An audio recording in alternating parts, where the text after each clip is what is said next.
नमस्कार। 17 मई 2026 होने जा रहा है एक बड़ा फेस्टिवल।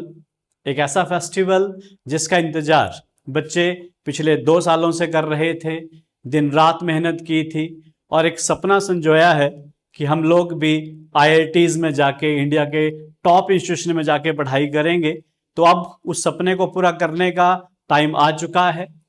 तो 17 मई को होने जा रहा है हमारा एग्जाम जेईई एडवांस्ड 2026। तो सबसे पहले तो पूरे मिनर्वा परिवार की तरफ से उन सभी बच्चों को जो इस एग्जाम में अपीयर हो रहे हैं उनको बहुत बहुत शुभकामनाएं। बच्चों, आपने 12 लाख में से पहले 2.5 लाख बच्चों में आके तो पहली तो एक बड़ी अचीवमेंट हासिल कर ली है। अब आपको सेकंड अचीवमेंट हासिल करनी है।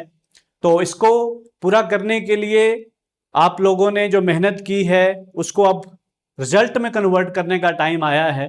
तो उसके लिए आपको क्या स्ट्रेटजी फॉलो करनी है, किस तरह से आगे आपको एग्जाम को टैकल करना है, उसके बारे में आपको मैं इन्फॉर्मेशन अभी यहाँ से दूंगा।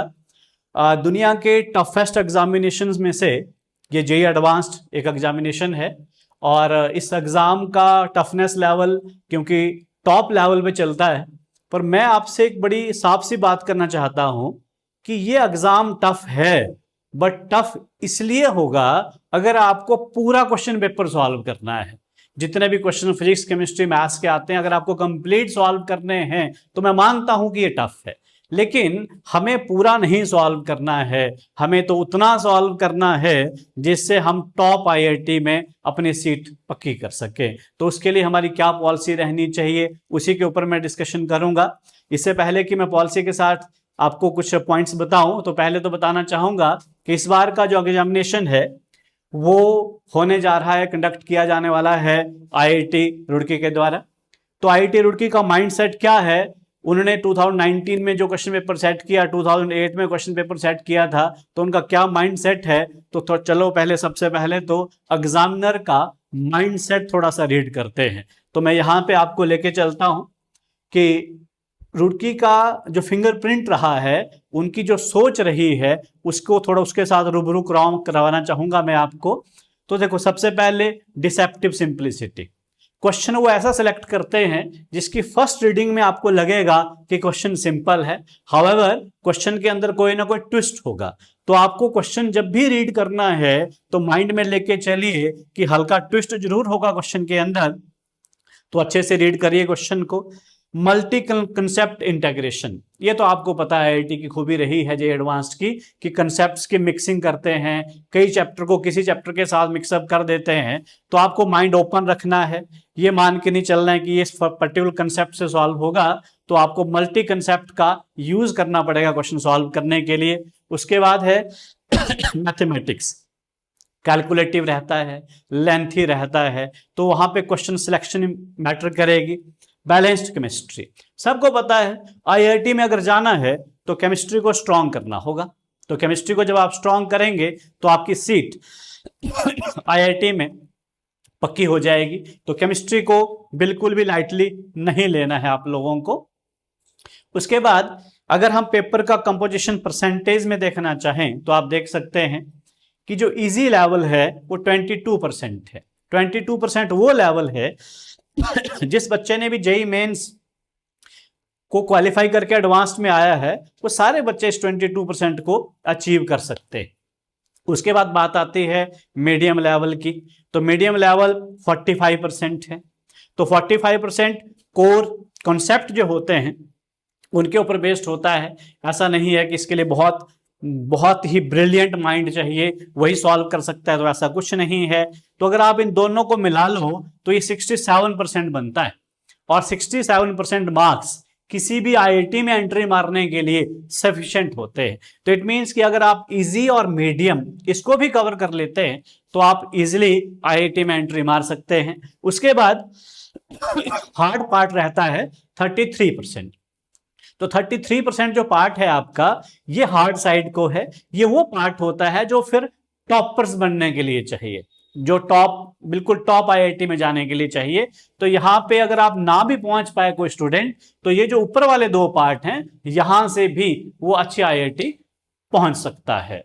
तो उसके बाद अब चलते हैं कि एग्जाम से पहले और एग्जाम के ड्यूरिंग आपको किन बातों का ध्यान रखना है। तो सबसे इंपॉर्टेंट चीज होती है कूल एंड कामनेस। जितना आप कूल और काम रहेंगे before the exam and during the exam, आपके सक्सेस के उतने ही चांसेस बढ़ जाएंगे।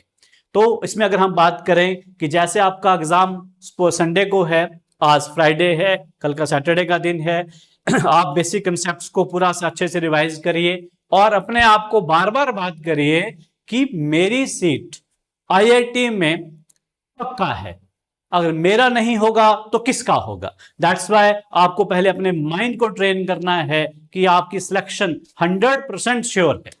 तो जब आपके पास एग्जाम में जब आप पहुंच जाएंगे और जैसे आपके सामने क्वेश्चन पेपर आता है तो आप डीप ब्रीदिंग करिए, 6-3-6 ब्रीदिंग, जिसमें 6 सेकंड का इनहेल, 3 सेकंड का होल्ड और 6 सेकंड का एक्सेल होगा।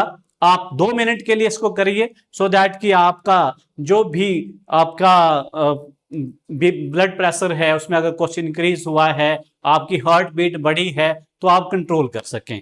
तो ये आप पॉलिसी करें। और जो सबसे बड़ी मिस्टेक रहती है बच्चों की आईआईटीज के ये एडवांस के एग्जाम में, वो जब आते हैं वापस एग्जाम से तो बोलते हैं कि जी हमने इंस्ट्रक्शन ध्यान से नहीं पढ़ी। तो बच्चों इस बात का ध्यान रखिए कि जितना इंपॉर्टेंट क्वेश्चन होता है उससे ज्यादा इंपॉर्टेंट उसकी इंस्ट्रक्शंस होती है। तो सबसे पहले तो आपको इंस्ट्रक्शन सेंचुरी 3 मिनट, फुल 3 मिनट्स हर क्वेश्चन की, हर एक आपका जो सेक्शन आता है उसकी इंस्ट्रक्शंस को बहुत अच्छे से पढ़ना है। मार्किंग स्कीम हर बार वो बदल देते हैं, तो आप पहले से माइंड मत बना के चलिए कि ये मार्किंग स्कीम रहने वाली है। मार्किंग स्कीम बदल जाती है। बड़े ध्यान से आपको हर क्वेश्चन की इंस्ट्रक्शन फॉलो करनी है। वो बहुत सारी मिस्टेक तो इंस्ट्रक्शन की वजह से होती है। उसके बाद ईगो इक्वल टू 0। देखिए क्या होता है कि जब क्वेश्चन मेरे सामने आता है, खासकर वो बच्चे जो लगभग हर क्वेश्चन को सॉल्व कर देते हैं घर में, जब उनके सामने वहां क्वेश्चन आता है तो कई बार वो उनकी ईगो पे चला जाता है। उनको लगता है कि मुझे तो सॉल्व करना ही है।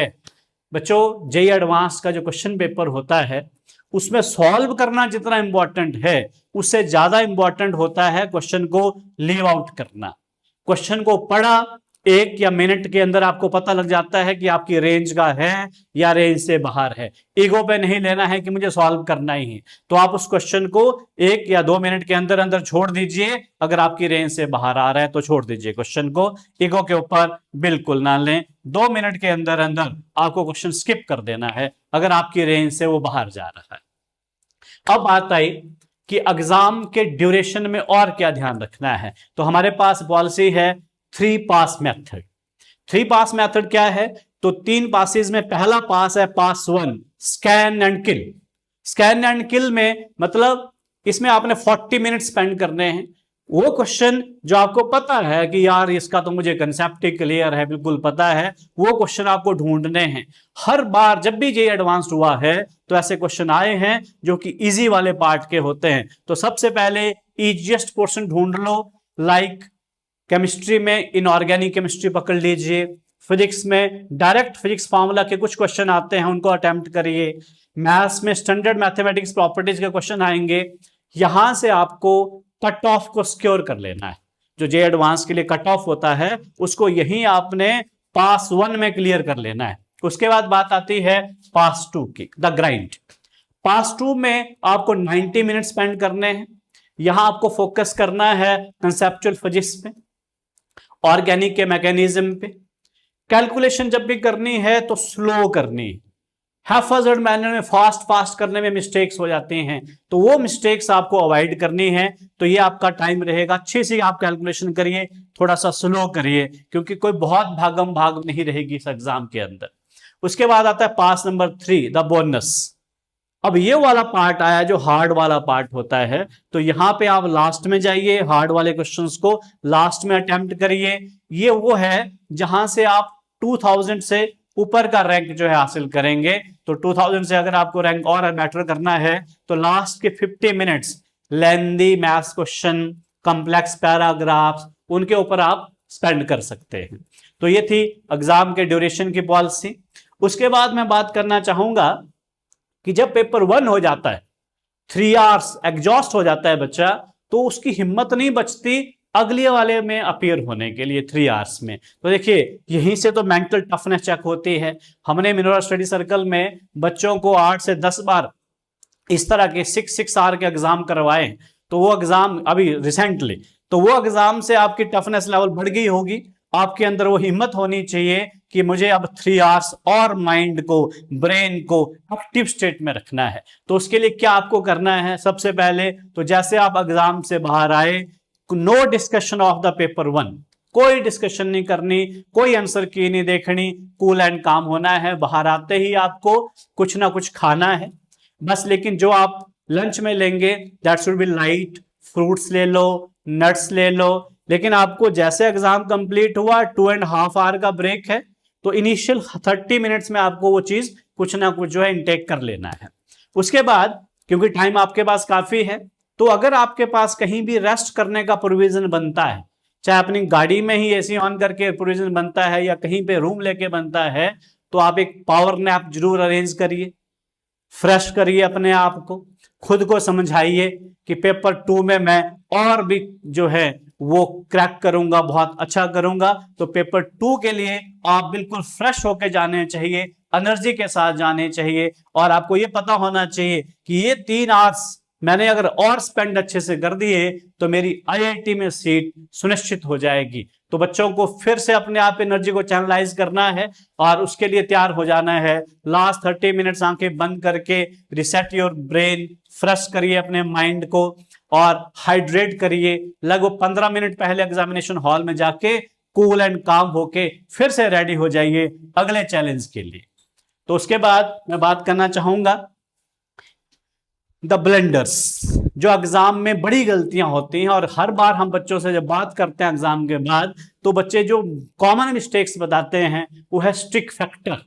स्टिक फैक्टर मतलब मैं एक क्वेश्चन को लगा और 10 से 15 मिनट एक क्वेश्चन में बिता दिए।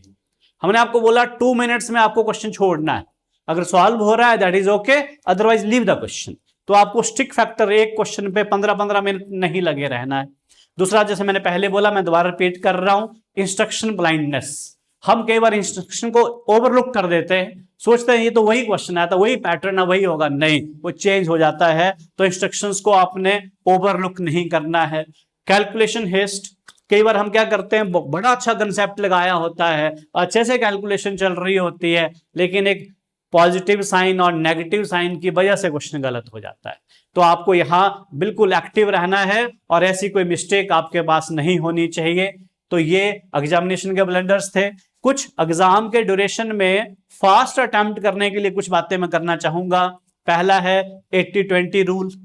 80-20 रूल का मतलब है 80% of marks come from the 20% of high yield topics. तो आपको टीचर्स ने बताया होगा कौन से ऐसे टॉपिक हैं जहां से पेपर ज्यादा आता है। तो ये जो 2 दिन आपके पास बचे हैं, आप यहां वर्कआउट करो, क्योंकि 80% of the total exam 20% of the total syllabus में से आता है। तो यहां पे फोकस करो, इनके फॉर्मूलाज को अच्छे से रिवाइज करो। उसके बाद यूनिट एनालिसिस कि जो कॉम्प्लेक्स फिक्स एमसीक्यू होते हैं उनको आप डायमेंशनल एनालिसिस के मेथड से भी एलिमिनेट करा सकते हो। ऑप्शंस को आप पूरा सॉल्व करने के बजाय डायमेंशनल एनालिसिस के हेल्प से और जो 2 या 3 जो ऑप्शंस होते हैं उनको आराम से एलिमिनेट कर सकते हैं। तो ये ट्रिक आप लगा सकते हैं। मैथ्स में तुम लोग ग्राफिकल मेथड यूज कर सकते हो। For maths draw the curve, वहां से आप टफ इंटीग्रेशन से बच सकते हो। तो आपको टाइम सेविंग सीखना है कि क्या किस सब्जेक्ट में हम कैसे टाइम सेव कर सकते हैं। उसके बाद देखिए, ये तो आप सबको मैंने पहले बताया कि ये दुनिया के टफ एग्जाम में आता है, पर टफ तब माना जाए अगर आपने पूरा पेपर सॉल्व करना है। आपको पूरा नहीं करना है, आपको इसकी परसेंटेज सॉल्व करनी है। तो सबसे बेटर होता है कि आप अच्छा क्वेश्चन चूज करो, इजी वाले क्वेश्चन चूज करो, कॉन्फिडेंस के साथ चूज करो, उसको कॉन्फिडेंस के साथ अटेम्प्ट करो। ये कोई ऐसी रॉकेट साइंस नहीं है कि आप अचीव नहीं कर सकते हैं, कोई भी बच्चा अचीव कर सकता है। जब बाकी करते हैं तो आप भी कर सकते हैं। आप अच्छे से एग्जाम में अपीयर हो। मिनरवा परिवार की तरफ से एक बार फिर आप सबको बहुत बहुत शुभकामनाएं।